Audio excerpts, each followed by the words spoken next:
And if you stay in the mist, you gon' be soaked. So listen up, cause this hair of the dog, what's real, what ain't, is this the fog or smog? Cause there's a difference when you breathe it in. So don't let the corporate media take you for a spin. This that morning show, they put you in the know. So I hope that you ready, cause all we do is go, go, go. Yeah, come get your info, you gon' be like, whoa. Hair of the dog, we bout that, ayy.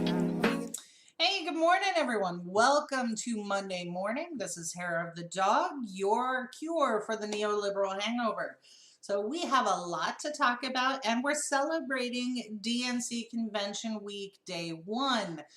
So we have some information about programming and how we are going to help you stay tuned to all the things they're doing. But today we want to cover some really special topics and help you understand exactly how campaigns work, what you're seeing right now, and what you're going to see going into the general so that you can make an informed decision. But joining me this morning from the remote wilds of Canada in the camper is Andy Kennedy. Good morning, Andy. Good morning, Carrie. How are things in civilization? Right. So we appreciate your dedication, even though you're camping and out having a wonderful vacation time, frolicking with all the beavers and geese. We appreciate Gooses. Gooses. We appreciate that you took the time out of your schedule and your beer drinking to join us this morning. Thank you. That's certainly not a problem. And plus, let's just be clear that this is go home day. So, typically you want to remain relatively sober for the drive home. Oh, but you have a camper. You could sleep in the back and make Nurse Deb drive, right? No. Oh, no, No. Not happening, not happening. So, She doesn't like driving the truck without a camper attached to it. gotcha.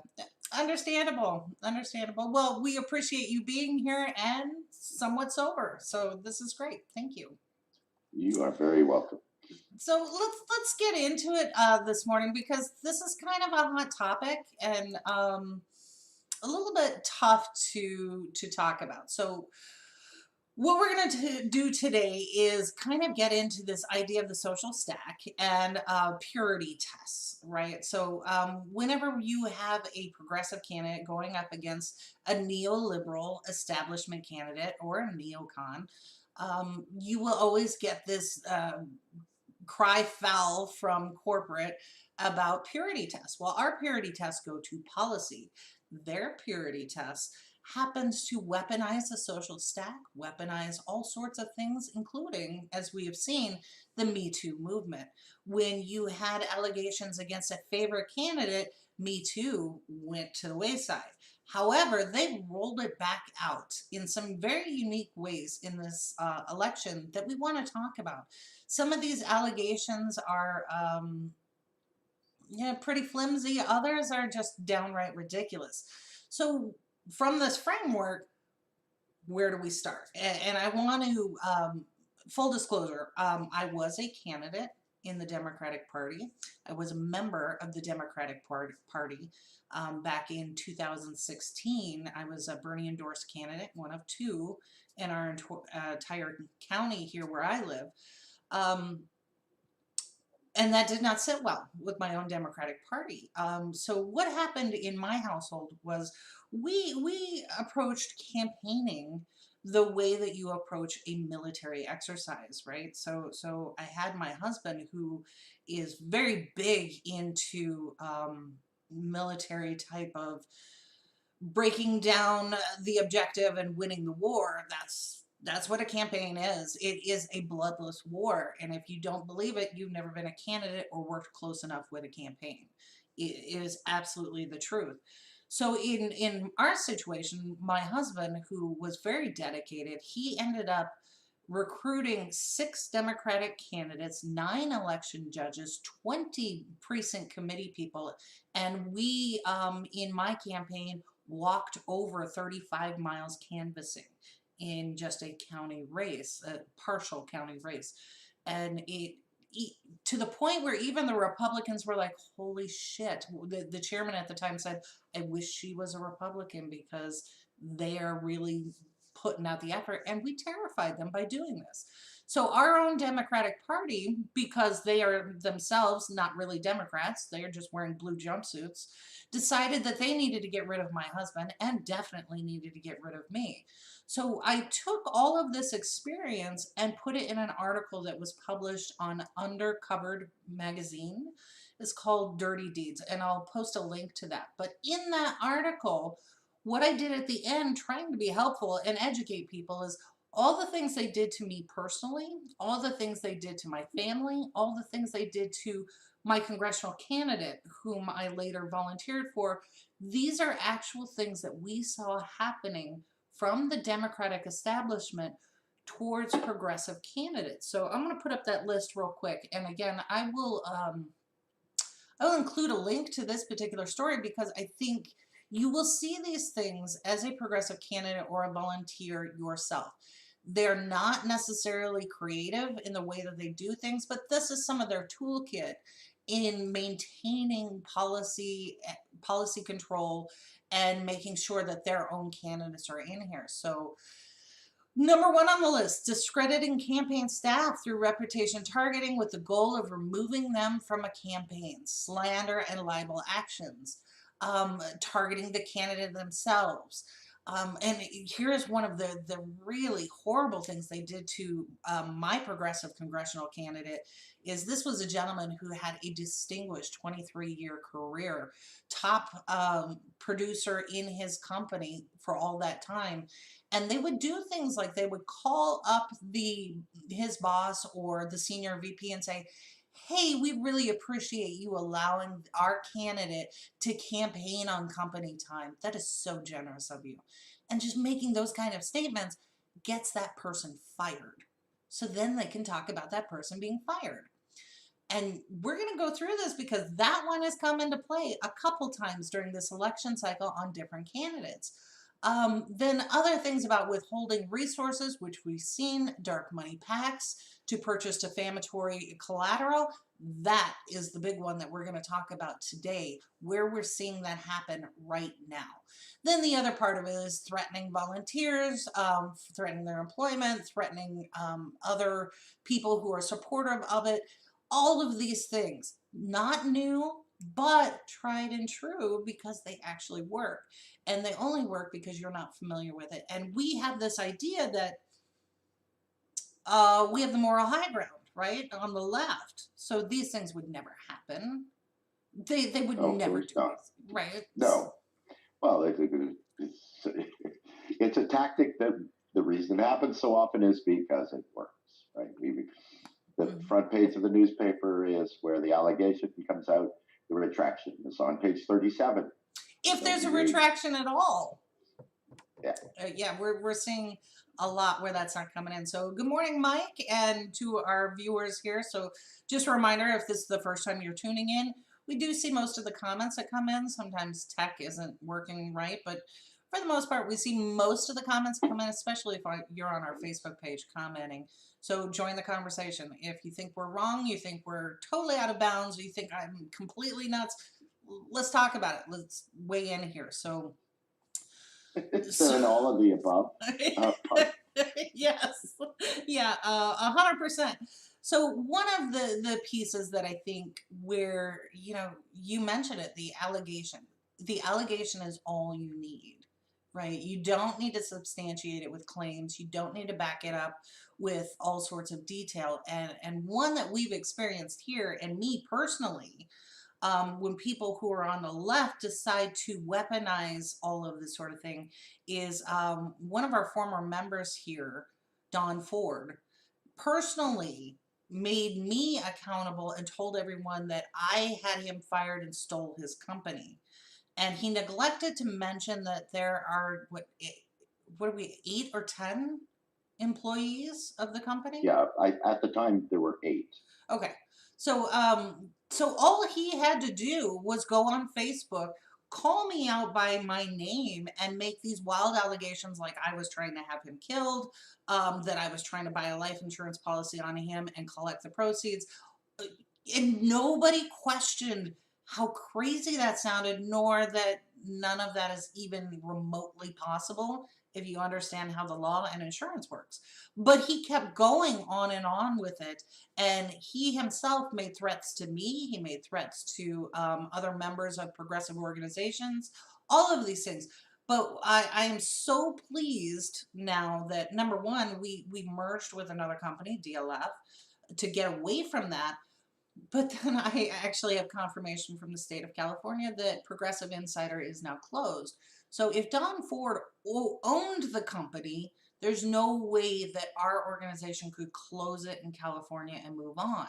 You can't close a business you don't own. So to all the Don Fords out there, all he had to do was make the accusation, and how many people would never question it? And it came down to my reputation. I had to defend it or I didn't. We chose not to. We chose to not give him airtime.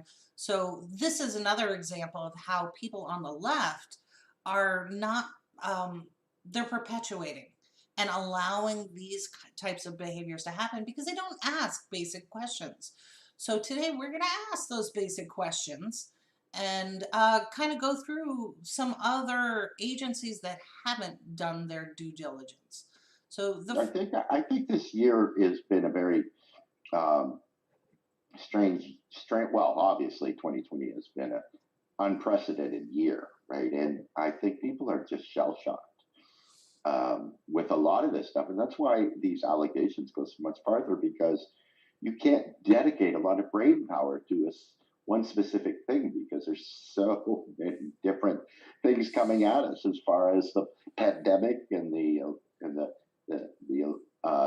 impending election, and you've got the progressives are looking at a between, we're once again the lesser of two evils, right? Didn't learn anything in 2016. There's just so much for people to think about that when an allegation comes along, you just kind of put it in its file folder and, put it away because you just can't, it's just too hard to deal with them one-on-one because they're just coming in waves, right? Right, and I get that. You get that kind of fatigue because, we always make the joke, and I posted on my own Facebook page, who had fire tornadoes, which is now a thing. Then you won bingo, and someone on my page went, well, I had aliens. I'm like, no, you won in July. That already came true. So when you have this level of, I don't, what do you call it? Yeah, it's just all this incredible stuff is happening and it doesn't even feel real. So something that is human, a human element of bad behavior, kind of does go by the wayside. And you just kind of, but however, if we are going to fight the good fight, we have to be vigilant against some of these things. So the first thing I want to cue up here is Crystal Ball on Rising talked about one of these allegations that came out. This is Alex Morris. He's a mayor, and what happened was, and this is part of my list, where you have these Democratic aligned groups either outright co-opted or cooperating with these kind of allegations and hit pieces. So in this case, you had the college Dems who went after a progressive candidate who was doing very well. So of course you can't allow that to happen.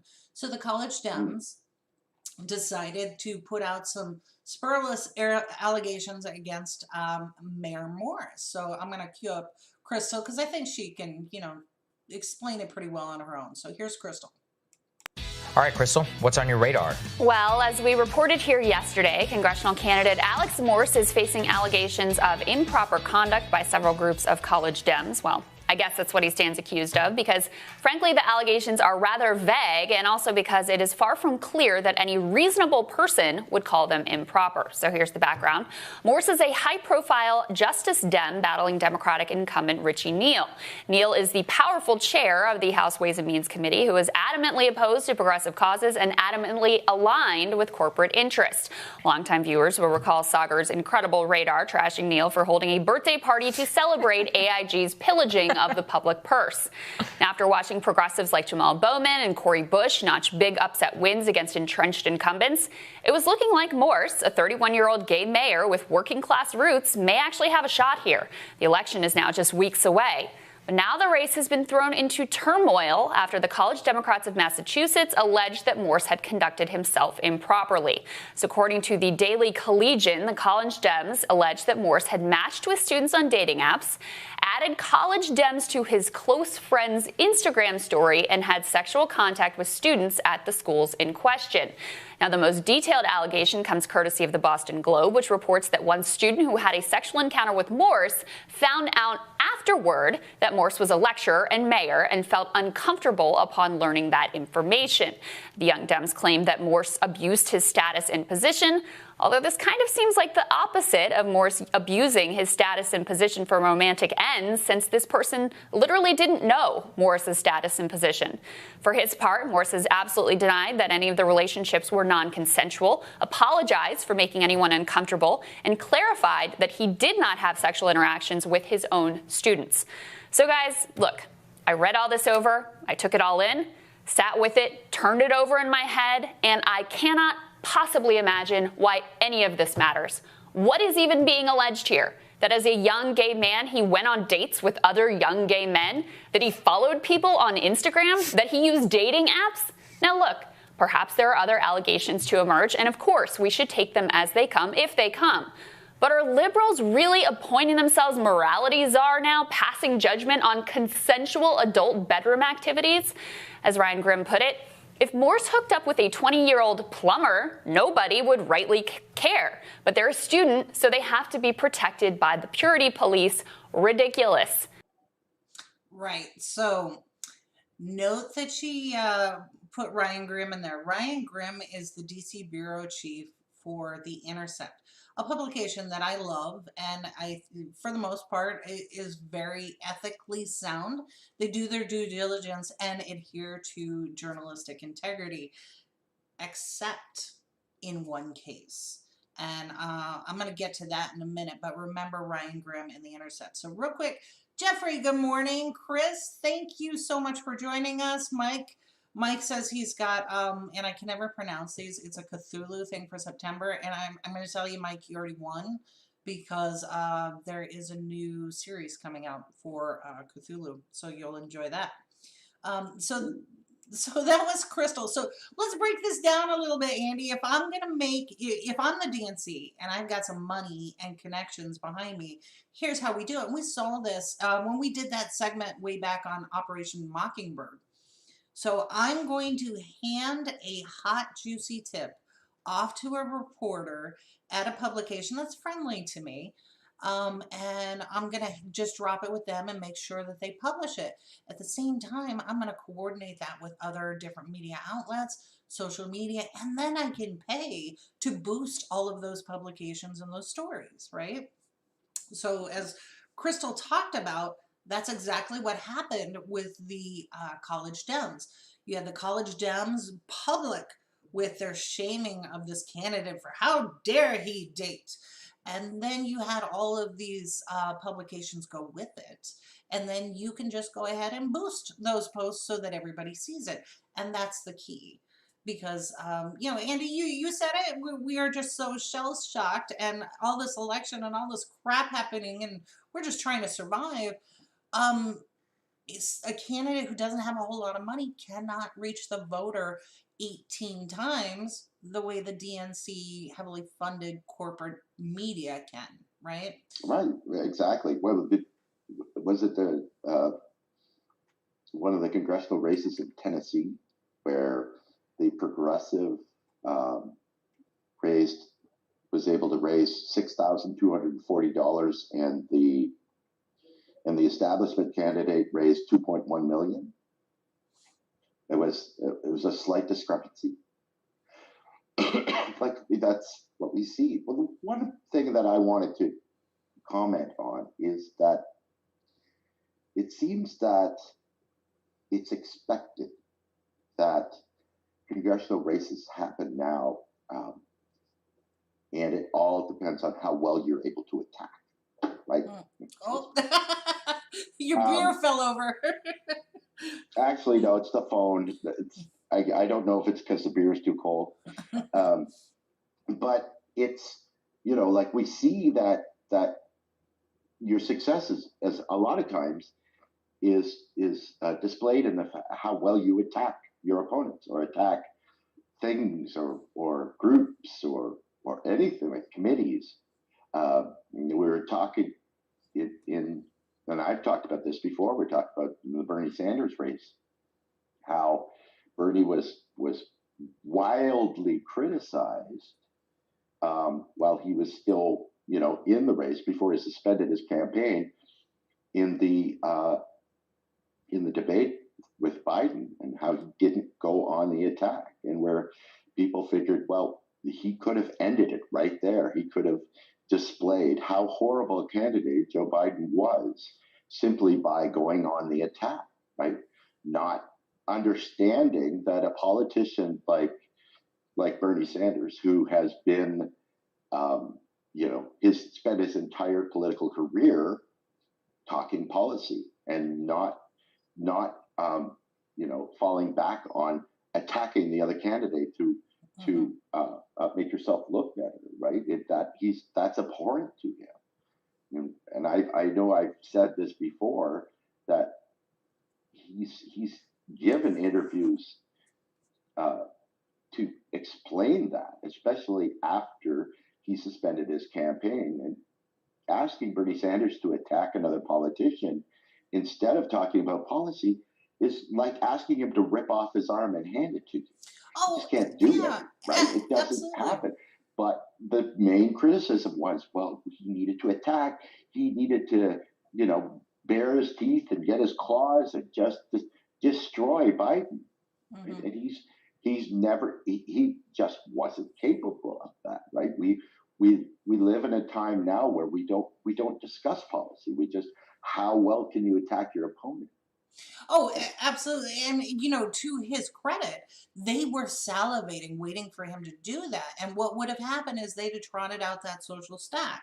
So for anyone who's not familiar with the concept of social stack, this comes from the far left, and it's meant to, it can be used in several different ways. The original intent was inclusivity, right? So think of it as poker chips, and I had to have somebody explain this to me because it just blew my mind that this is a concept. But based on your minority status, it gave you another chip in the class. So if you had a minority race, that's your chip. If you had a disability, there's another chip. If you have a gender discriminatory historical issue, like female, transgender, whatever, there's another stack. And what it meant was your value in the conversation was raised based on that stack. So it sounds like a good concept. However, what has happened is it's been weaponized. So what that means is, if Andy, as a white man, makes a suggestion or comment, or in this case Bernie Sanders makes a suggestion or comment that I, as a K-Hive member, neoliberal, whatever, want to silence, then I can use that social stack to turn it around on him, cry victim, and shut him down completely. And that is how the DNC and these neoliberals are using what started as a good intent against all of our policies, and helping us to also silence those voices. So it works. No, absolutely. Yeah. One of my most memorable experiences on Twitter, and this was back when none of the real candidates had dropped out yet. And I remember going on a rather popular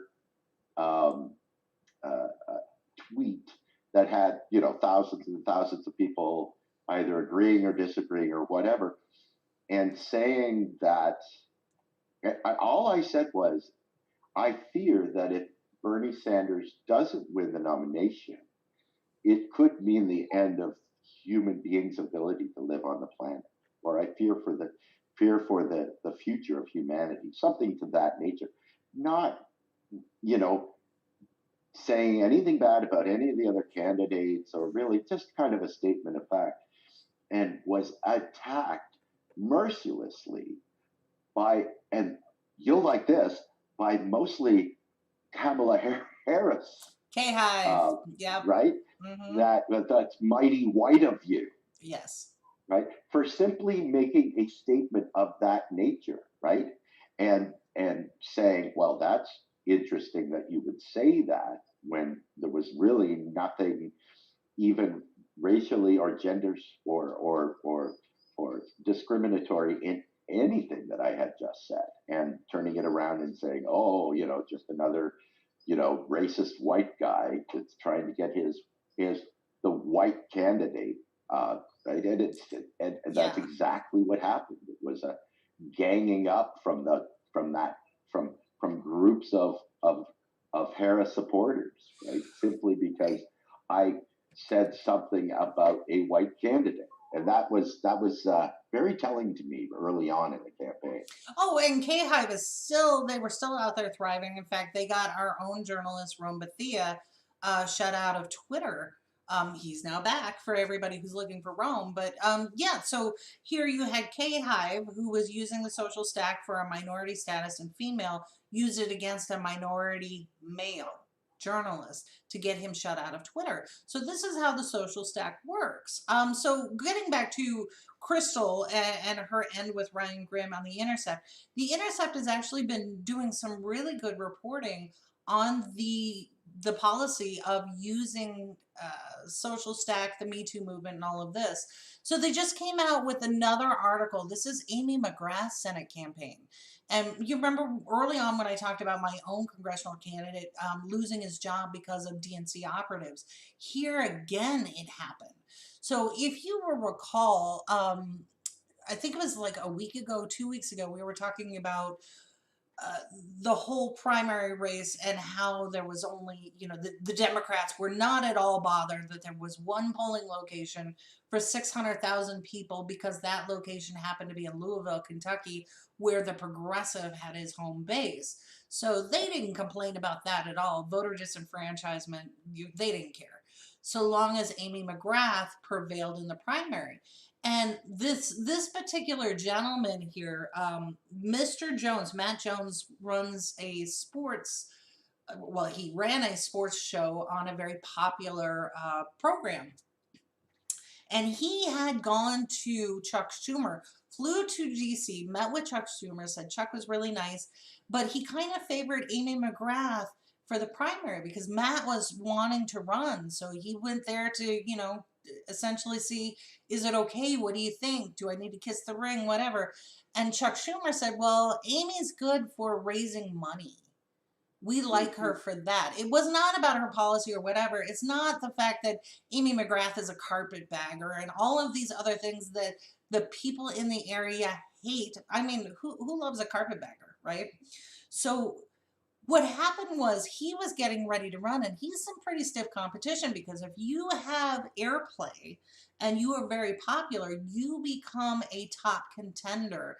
And Amy McGrath's campaign manager could not have that. So what he did was he got Matt Jones fired from his radio program. And on this article, I'll include a link to it. He was openly bragging about getting him fired. And he was pulled from the air temporarily because the station had this very staunch, nonpartisan stance. But Amy McGrath's campaign manager went out and made sure that people knew that he was very much partisan and he needs to be taken off the air. So the exact same thing that I mentioned that happened to my candidate, 23-year great salesperson, call up his employer and now he's unemployed. He can't provide for his family, certainly can't run for Congress, and he can't raise the funds necessary to combat a DNC anointed candidate, right? So this whole idea that the Democrats have an impartiality to their primaries, Nancy Pelosi herself said it, that we see no problem with Steny Hoyer manipulating primaries. In fact, that's how we do it. And in fact, I know that I'm not dissuading the Dem Inter thing because I think if enough of you show up and stand together, you can prevail. However, what happens is you get that sheep mentality where, oh, I don't want to be singled out. I look what happened to that guy. I don't want to do it. So the way that these caucuses and votes work is they already handpick their successor at the local party, and the vote is just a formality, right? So if you can get absolutely, yeah, absolutely. Like look at what happened when the Sunrise Movement was involved in uh, California when they were trying to get a specific debate on just climate change. mm-hmm. And we saw that when it came to the vote, you had a whole bunch of progressives there that were speaking out in favor of it and talking about it. We found out that when the DNC went to vote for it, Tom Perez, who's the head, has the ability to populate the DNC voters with corporate lobbyists and people that are ready to vote against something like that, and it had no chance, right? And Yeah. that's the way the vote ended up. Right, and so it was interesting to me that we're seeing the same thing with the issue with the post office. You had Dr. What's his name, Dr. Johnson, come out with this crazy tweet that, oh, by the way, Bernie stopped. It's Bernie's fault that we have this problem with the post office now because Bernie stopped the appointment of several people to this organization that oversees the post office. So blame Bernie for it. And he totally neglected to mention that the appointees that Obama was trying to put in wanted to do the exact same thing that Trump is doing. And it was the postal workers who asked Senator Sanders to stop it.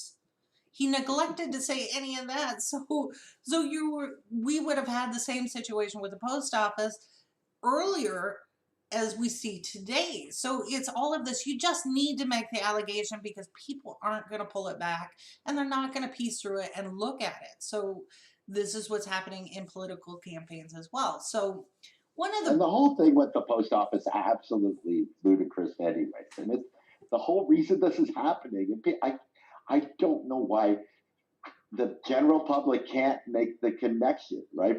Because Trump's biggest push right now is that he's deathly afraid of mail-in ballots, right? Mm-hmm. Because that means that a lot of your vehicles for stopping people from voting, right, voter suppression, will be negated by mail-in balloting. So what do? You defund the post office, the one vehicle that can make mail-in balloting a possibility. Like, why is that such a hard concept to grasp? Why can't we make that connection? Right, and you can see the map. There are maps all over the place. And I'll see if we can get one posted here where you can see those districts and counties that went, that are typically Republican but went for Hillary, are the same ones that are being targeted where they're removing postal mailboxes, they're removing sorting machines, removing all of that sort of thing. So they're not stupid. They have gone through, pulled the data, and they are targeting these areas specifically. So I love that a lot of people right now are saying that, well, we should just scrap the post office because they're not profitable, right? The government service is not profitable. So what we should do is we should let Jeff Bezos and Amazon take over the vehicle of delivering the mail, right? So then it's profitable. And let me see, how was Jeff Bezos able to make all the money he made? Oh, maybe because he gets to use the post office to deliver all his product basically for free. Oh, and it's funny you bring up that point because the gentleman who was appointed, who's making all these decisions on behalf of the post office, has purchased excessive, even purchasing one bit of Amazon stock puts him in an ethical violation and conflict of interest. He didn't purchase just one. So now next week he's going before the Senate for an emergency hearing. We will cover all of that because that will be juicy and delightful. But I want to get back to real quick the campaign strategy for neoliberal corporate Democrats, especially when we have so many progressives who have prevailed in the primary. What you're going to see in the general is the DNC either step back, pull their support from someone like Corey in St. Louis or other progressives in West Virginia.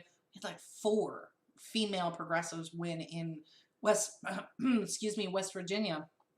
You're going to see them pull back money and support or openly help the Republicans, as Joe Biden himself campaigned for a Republican in, what was it, Pennsylvania? I think it was Pennsylvania.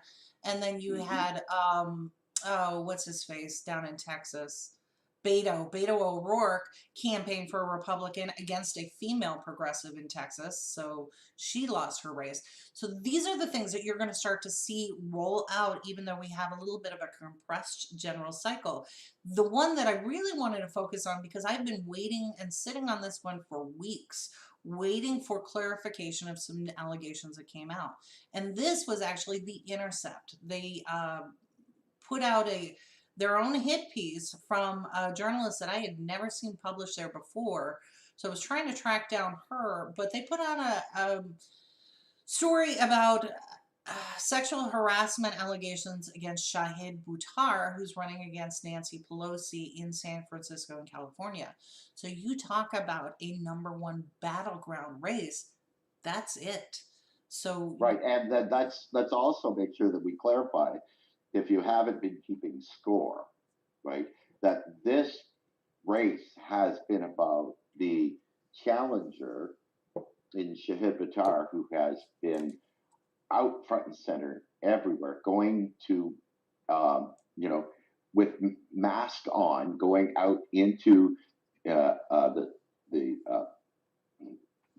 the district and speaking to people and doing things, like doing charitable work and talking and weighing in and all this stuff, as opposed to Pelosi, who basically, I guess, just sits in her kitchen and eats ice cream because she's refused to debate him.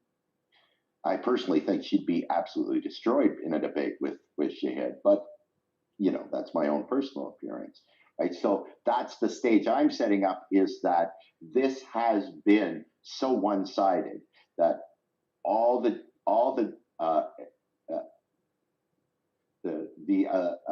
centrist candidate has done is basically just rested on her laurels. Oh, absolutely. Let's not forget when she threw children out of her office who were just asking for a chance to live. So that was the Sunrise Group. So here is my perspective when I came at this. First off, I do adhere to the journalism ethics code. So that means be objective, check your sources, vet it, all of that sort of thing. So even though I support progressive policy, I have to approach this as, is this credible, right? And then from the other standpoint, I went through the Me Too thing where my female-owned minority business was targeted by Democratic operatives. At the same time, those same people were using my campaign donations to buy themselves an award for a Me Too push, right? So you had this complete hypocrisy. And then the third portion of this, the reason why I am hypersensitive to any type of allegation of harassment, sexual harassment, toxicity in the workplace, I am a survivor on many levels. So my particular concern going into this allegation was, these are some pretty hefty things that are being said, so I want to pull it apart, because I know that in this weaponizing of the social stack and how things actually transpire, you can actually hurt victims who are legitimate in their complaints by posting something that doesn't meet that level or standard, right? So if you hurt my feelings, that is not harassment. If you and I disagree on something and you yell at me in the workplace, inappropriate, not harassment. So this is where I personally struggled, and I talked to some of my girlfriends and tried to, I was like, okay, I've been in these situations. I'm trying to be objective. I know that things have moved on from where I was in corporate situations and other things. Am I looking at it like, maybe you should just suck it up? Or has, our culture moved on from that kind of behavior into something different. And it's kind of a mix of both. So I approached this story trying to be as objective as I possibly could and focused on facts. What was provable? Because when you get to a he said, she said, it becomes difficult, right? So you got to look at what is provable, what tangible proof you had. We saw that with Tara Reid. We saw that with all of these other allegations. What is provable? So that is where I approached this story. So here's what I looked at, right? I'm going to start with, we went back to the DNC and their journals and something, you know, all of that sort of thing. So 48 Hills is an independent San Francisco news publication. Independent does not necessarily mean objectively progressive. They might be a little more liberal. So they launched one of the stories too. So at the same time, you had The Intercept plus 48 Hills plus a bunch of different publications come out because this is big news. This guy had the audacity to challenge Nancy Pelosi and actually prevailed in the runoff in the primary. So he's going to face off against Nancy Pelosi in the general. How crazy is this? And when I read this article by this particular gentleman who regurgitated the same allegations but didn't seem to do his own homework, in the body of the article, he actually says why he wrote this. And he says that he has a belief that a member of Congress is a lifetime job, which it's not. And he's making the question, should it be this Senator Scott Weiner, whom I don't know, or should it be Nancy Pelosi's daughter? Who do we want to give this to? We need to be really careful about who we elect because it's a lifetime job. First, you know, Mr. Tim here, fuck you. It is not a lifetime job. It was never meant to be a lifetime job. The fact that Nancy Pelosi got this job and ran for, what is it, 18, 17 cycles? That is a failure of democracy is what that is. And let's look at how many times she has actually been credibly challenged and what kind of behavior happened in these campaigns, which is exactly what we're talking about. So he gives you right here the reason he wrote this story. So right there, I'm like, something's not right here. And when I looked at the allegations here, there were a couple points that I pulled apart, right? So you had DSA San Francisco, who said that they had 3 members of his campaign who came to them privately at the same time as the campaign manager, Jasper Wild, brought these allegations. And it wasn't even 24 hours later, before they even talked to Shahid Buttar, before they did any investigation, that they rescinded their endorsement of Mr. Buttar. That was another one. I went, something's not right here. If you're going to be a progressive and you have these kind of allegations, even if you have 3 or 4 people come to you, you still have to do your due diligence. You still have to go through the investigation. It should be somewhat slow and pragmatic. You should be able to look at these statements and pull these things apart before you make a decision. DSA did not do that. That was another one. I was like, something's up here. So, right. So then I went and looked at what the DSA letter said, and they said that one of the members was shocked that that Mr. Buttar, who claimed to be a progressive, was making over $100,000 in the campaign while the rest of them were underpaid. And how misogynistic is that? I'm like, there's something I can go look up. So for those of you who are not familiar with the way campaigns work, you have to file quarterly reports. And if it's a congressional campaign federal level, those reports go to an organization called the FEC, Federal Elections Commission. And all of that data is publicly available. If you're not as adept with the FEC database, because it is a little wonky, you can go to a group like Open Secrets, opensecrets.org, and they pull that data too. And they have nice little charts about all the dark PACs and campaigns and who's spending on what.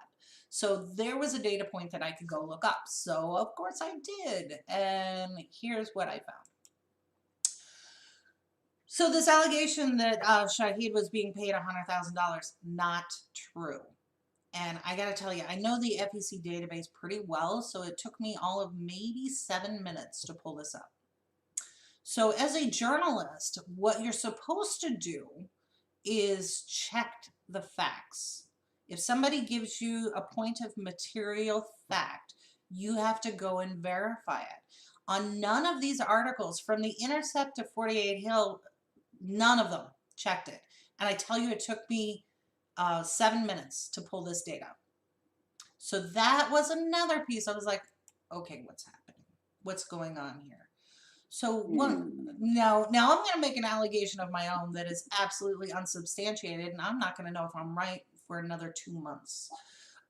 So what happens is, if an organization is in need of money or in-kind donations or some sort of quid pro quo, that's a really easy way to co-opt them, right? And I know that DSA San Francisco is always in need of money. I know, as a donor to The Intercept, they are always in need of money.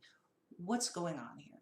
So the way that the funding works, I'm going to have to go through each and every one of these PACs, each and every one of the organizations, and see what the filing report comes out with in 2 months. And then I'll have to check it again in 3 months, because sometimes they don't file it appropriately and then they file a correction, right? So it's going to take a little bit of, by the time I get this information, if I'm right, will you care? Probably not. So this is kind of a catch-22 I'm in. So then the other thing I looked at was there were allegations that Jasper, who's the campaign manager who was making these allegations, she said that there was a misogyny in the whole campaign. So I went out and looked, okay, what is misogyny?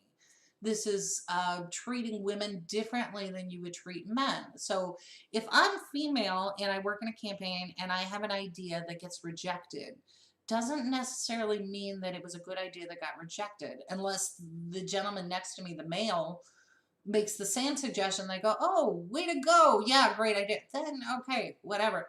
That is not what she was alleging. So when I looked at it, the top 2 employees in the campaign, female, right? Or identify as female. So I'm like, okay, something is really up here. And then at the same time, Ms. Wild came out with her statements. There was this other woman, Elizabeth Croydon, who is a comedian, who said that Shahid had sexually harassed her a decade ago. So the problem that I had was, when you have all of these allegations and you have the points that you can actually pull up in disagreement with each other, where does the we believe her come in? And in this case, let me see if I have these. Let's see if I can add it here. There were a bunch of Twitter people that knew both of the people who said that they believe Shahid, and then the reputation of somebody like Elizabeth. Now, I don't want to tear her down, but there's enough out there that suggests that maybe there's more to this story, right? She has a false allegation against Kevin Zisi, who happens to be the campaign manager for Howie Hawkins. So she went after him 2006, and she was thrown out by the judge in Maryland. So here we kind of have a pattern. You have to weigh all of these things in. And what I'm not seeing is corporate media or any of these people who are supporting these allegations go through that kind of discernment. And I got to tell you, and I've said this publicly, I approached Miss Jasper Wild. I asked her, why do your own FEC filings that you filed on behalf of the campaign, why are they not in agreement with your statements now?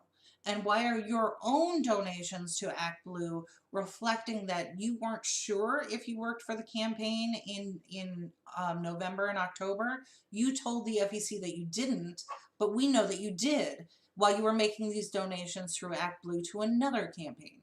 So there are a lot of questions that I had that did not get addressed by Ms. Wild. So when I asked her about this, she said that she was going to come out with a formal statement, which she did. So she published this on Medium, and I'll include the link so you can go look at it. And this is where I came to a personal dilemma here, because I read her complaint. I read some of the detail that she put in there about why she said it was a toxic environment and harassment and things like that. And I personally don't see it. I don't see it. And the reason I don't see it is because a campaign is not, it's a different environment than your corporate or your mom and pop shop or whatever, because you have a finite amount of time, not enough people, not enough resources, and you literally, in my case, I am now up to 6 death threats because I have been a candidate and volunteered for campaigns. It is quite literally warfare without, hopefully, bloodshed. And just feelings are going to get hurt. There is no time for a drum circle. There's no time for your feelings. You've got to get these 50 things done in the next hour and deal with people who are volunteers who are coming and going. And oh my goodness, this volunteer is actually an operative for your the people you're running against, or all of these things are going on in a finite amount of time. There is no time until after the election to sit down and piece through and make amends for the things you said and all of that. It's just, it's not a work environment like your corporate thing. Should it be held to a higher standard? Yeah. But I didn't see anything in her statement that rose to the level of harassment and toxicity on that level that we understand it. So where am I wrong on this? And that, obviously that information will be, like you said, available for everyone to see after the fact, just because of what's happening. And we have to remember that the timing of all of this is very suspicious as well, because of, how many more days do we have to the election that they're running in? And so, like you said, it's going to take a number of months before you can actually make see the physical things that you can see. But by that time, the damage is done, right? Because we're too close to the election, the end of the election, and the minds have already been changed simply by allegation. Yeah, absolutely. So real quick, good morning, Mary Jo. Mary Jo says her daughter, an addiction counselor, was just fired 3 months ago for reporting sexual harassment. Right. So this was my concern in Mary Jo's daughter's case. Now, I obviously don't know the details, but when you make an allegation of harassment, misogyny, sexual harassment, and what you're describing is a bad time. You had a bad time. It was not a good fit. Somebody yelled at you. They hurt your feelings. That does not rise to the level of harassment that we're talking about, that we're fighting against, right? So here is where I have a personal issue, in that if we entertain the level that she's discussing here, then somebody like Mary Jo's daughter is not going to be taken seriously. It'll be dismissed, and I don't want that to happen, right? And what if Miss Jasper Wild, there's something did happen that does rise to that level and she just didn't talk about it? Why not? And does she not feel comfortable doing that? And how do we move forward that conversation, but in the context of this campaign? She didn't say this happened to me and it's wrong. She said this happened to me, therefore don't vote for him. Right? So we need to pull that layer back, because what she's saying is it's okay for people to die. It's okay for this candidate to throw children out of her office who are crying, begging for Nancy Pelosi to take climate change seriously. It's okay for the homeless crisis to continue in San Francisco. It's totally okay for the oligarchs to continue in the donor class and buy out our democracy because this guy hurt my feelings. And absolutely. That's all you have to do is look back at the Tara Reid allegations, right? And all she was doing was just telling her story without a narrative, or without a political, trying to gain a political advantage one way or the other, and not talking about voting or anything like that. But she was basically ignored completely. And then you have an allegation like this come out and say, well, because of this, because of my allegation, unconfirmed allegation, this is a reason not to vote. Right. That's exactly right. And I want to read this statement Mike posted. He said, it's like some people watch the Me Too movement, and instead of going, oh, shit is wrong and we need to fix it, they went, wow, this is powerful. How do we weaponize it for our own ends? And that is exactly what we're talking about right here. So what we've put forward are 3 different allegations against candidates and campaigns that are clearly being weaponized against the campaign and the movement.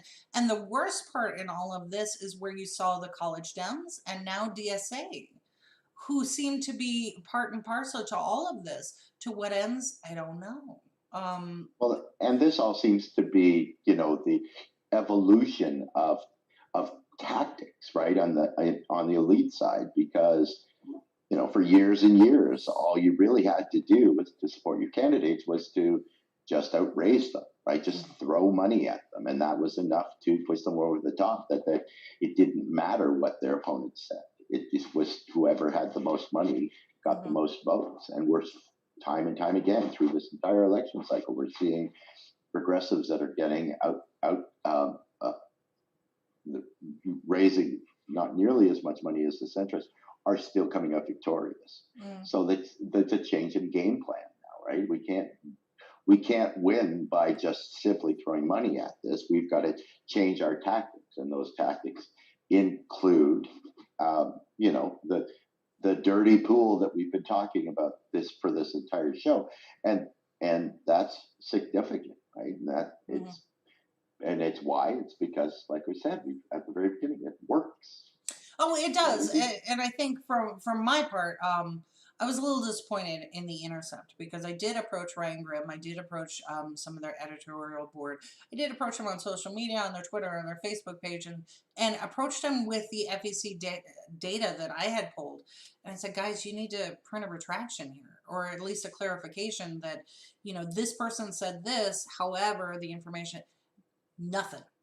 Not a word. And for me, somebody who is a supporter of independent media that is supposed to have a higher level of integrity, one that I actually support with my own dollars, I'm deeply disappointed in that, because that to me shows that maybe that level of integrity isn't what I thought it would be in that area. And I, in the same token, I reached out to Miss Jasper Weil several times. I reached out to DSA San Francisco several times. Nothing in return. So as a journalist and somebody who's a chief editor on other things that we publish here, I could never publish this story on our little tiny network, because there's so many indiscrepancies and material facts that contradict the story that's being told.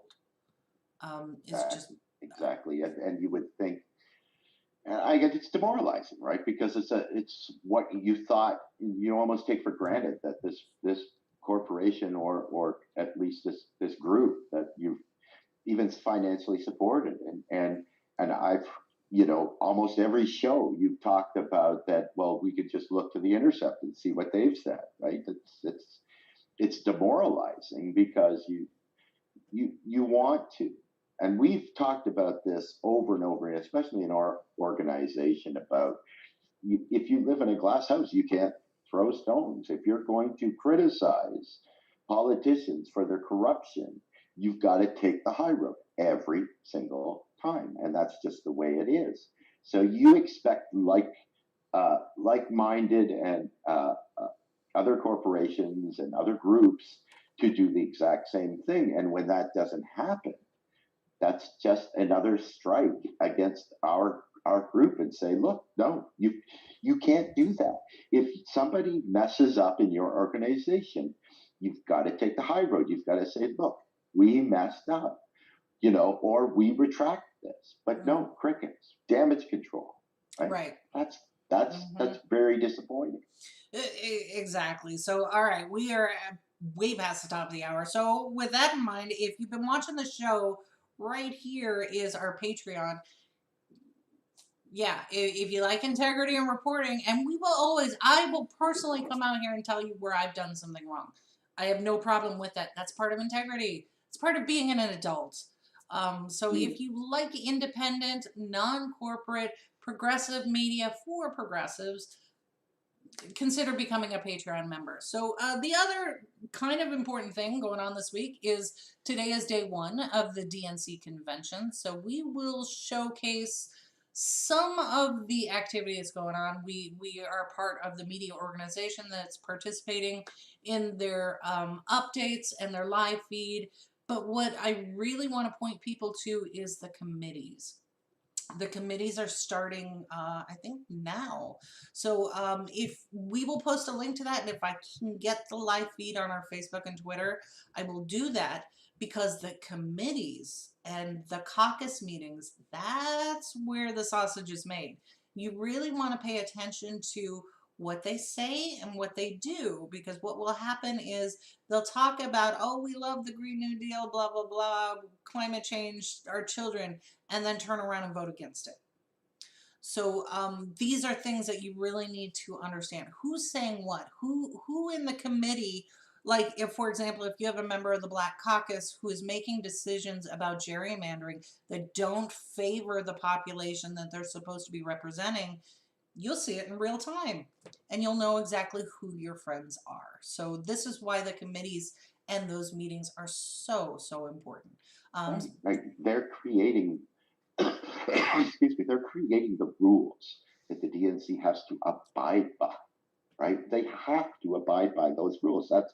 They're written into their constitution. That's, if you can have enough progressives with the voice to alter or change those rules, that's how you change the DNC, and that's how you make it possible for more progressives to get elected. Right. All right. So it looks like Nurse Depp is packing up the camper without you, so I'm gonna let you go so you can go help her. She's got the box I go in right beside me on the floor here. She's gonna jump in and put me on the shelf. All right, so you will be on your way back home, and then we'll be back here Wednesday, and I'm sure we're going to have lots to talk about with this particular week going on, and the 60 seconds that AOC was given, which is such utter bullshit and an insult. But, it's a DNC. I've come to expect it. Not at all surprised.